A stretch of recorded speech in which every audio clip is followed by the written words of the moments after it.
Құрметті қазақстандықтар, қазақ елінің жастары, кез келген мемлекеттің тәуелсіздігі ол үлкен тарихтан құралады.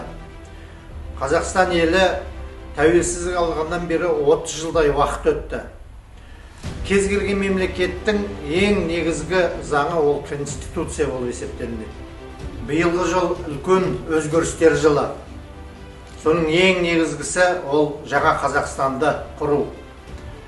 Тәуелсіздік алғаннан бергі 30 жылдың ішінде кеткен кемшіліктерді жойып, жалпы мемлекетті басқарудың меритократиялық жүйесіне көшу, яғни демократиялық негізге бағытталған ел басқару ісін алға қою мәселесі шешілетін жағдай тудыруымыз керек.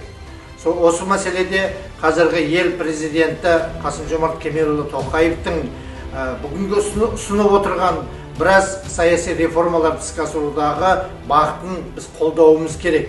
Себебі ең маңызды мәселенің бірі саяси реформалар сапалы жүргізген жағдайда мемлекетіміздің іргетасы беки түседі.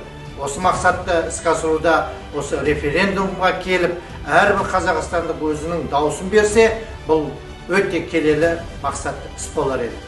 Сондықтан барша қазақстандықтарды мен 5 маусым күні референдумға келіп, өз дауыстарыңызды, өз таңдауларыңызды жасауға шақырамын.